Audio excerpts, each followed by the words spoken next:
Bima dan Ayunda wedding. Hari berganti hari, tidak terasa hari ini adalah hari di mana Bima dan Ayunda akan merubah status mereka berdua menjadi suami istri. Dari dalam gedung terdengar tepuk tangan dari para tamu undangan dan keluarga yang menyaksikan kalau kedua insan itu sudah sah menjadi suami istri secara hukum dan agama. Adrian bahkan sampai menitikkan air mata melihat putri kecilnya yang dia manja dan dia lindungi selama ini, kini sudah mempunyai laki-laki lain yang akan menggantikan tugasnya.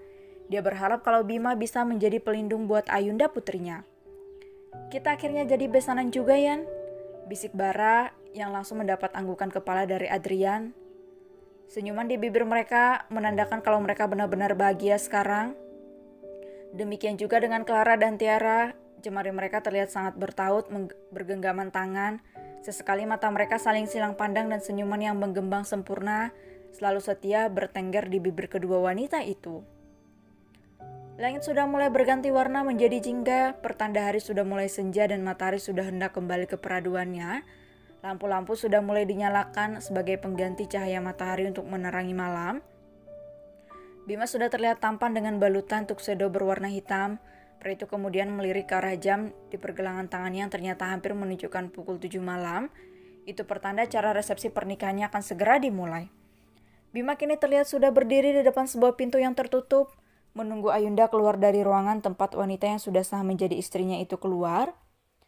Tidak perlu menunggu lama, pintu terbuka dan tampak Ayunda keluar dari dalam dengan balutan gaun pengantin berwarna putih yang terlihat sederhana tapi tidak bisa menutupi kemewahan pada setiap detail desain di gaun itu.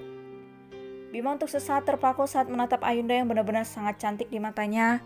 Sementara itu Ayunda tampak terkesan takut-takut saat keluar. "Kenapa kamu masih diam di sana? Ayo, acara sebentar lagi akan dimulai."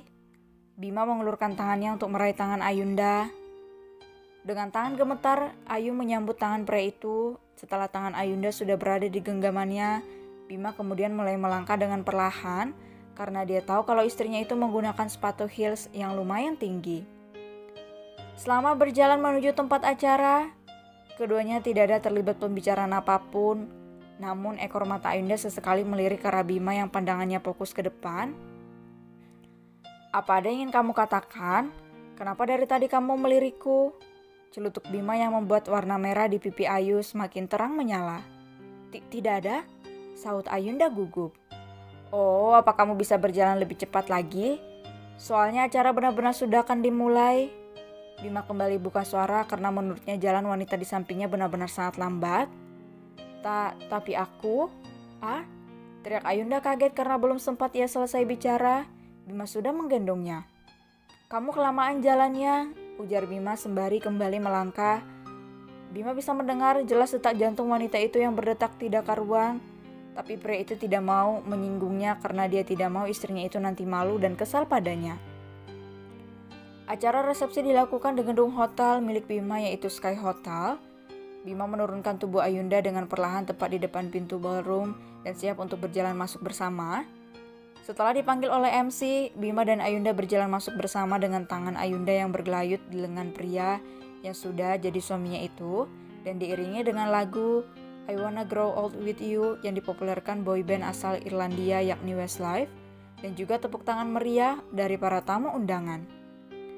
Di saat berjalan masuk, Ayunda berdecak kagum melihat keindahan dekorasi yang terlihat mewah dan elegan. Walaupun Ayunda tidak ikut serta mengurus semua persiapan pernikahannya, karena semuanya diserahkan pada dua wanita parubaya yaitu Clara dan Tiara, namun dia terlihat sangat puas dengan dekorasi yang dirancang oleh kedua wanita itu.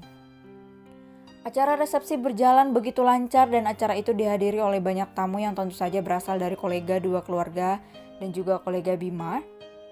"Apa kamu tidak capek berdiri?" tanya Bima khawatir melihat Ayunda yang sudah cukup lama berdiri. Tidak, sahut Ayunda berbohong. Sebenarnya kakinya sudah sangat pegal karena heels yang dia pakai. "Kenapa kamu harus berbohong? Dari wajahmu bisa terlihat jelas kalau kamu berbohong. Kalau kamu capek, sebaiknya kamu duduk saja. Suara Bima terdengar datar, tapi terselip ketegasan di dalam ucapannya. Sehingga Ayunda cepat-cepat duduk daripada nanti pria yang sudah menjadi suaminya itu marah. Bima, selamat ya, ternyata kamu lebih dulu yang melepaskan masa lajang di antara kita bertiga. Bimo mengulurkan tangannya dan langsung merangkul saudara kembarnya itu. Hal yang sama juga dilakukan oleh Tristan. Sementara itu di samping Bimo tampak Michele berdiri dengan raut wajah tidak bersahabat. Namun anehnya, wajah tidak bersahabatnya itu hanya ditunjukkan pada Bimo, tidak pada yang lain. Buktinya dia tersenyum lebar saat mengucapkan selamat pada Bima dan Ayu. Sayang, kamu kenapa sih dari tadi cemberut saja ke aku? Bisik Bimo. Pria itu benar-benar tidak merasa nyaman dengan sikap wanita yang dicintainya itu. Kamu pikir aja sendiri. Cetus Michele sembari beranjak pergi.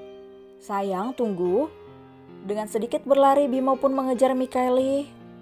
Kak Bima, tolong jaga kakak saya baik-baik. Kalau kamu menyakitinya, jangan kira aku tidak bisa memukulmu. Walaupun kamu kakak iparku. Celutuk Arya yang ikut mengucapkan selamat.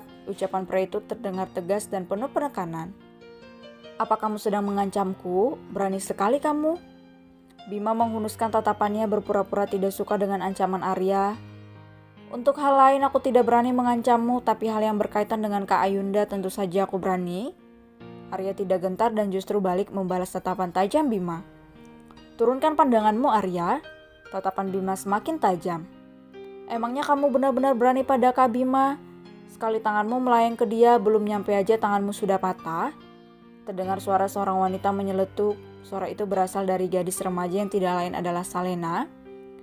Tentu saja aku berani. Arya tersenyum manis ke arah Salena dengan tangan yang juga mengacak-acak rambut gadis itu. Kak Arya, jangan berantakin rambutku. Salena mengerucutkan bibirnya hingga terlihat menggemaskan dan membuat tangan Arya terulur hendak mencaplok bibir itu. Namun belum juga tangannya menyentuh bibir Salena, tubuh gadis itu sudah ditarik oleh seseorang yang tidak lain adalah Tristan. Jangan aneh-aneh di sini, ujar pria itu dengan nada yang sangat dingin. Sikap Tristan barusan tentu saja langsung menarik perhatian Bima dan menimbulkan tanda tanya baginya.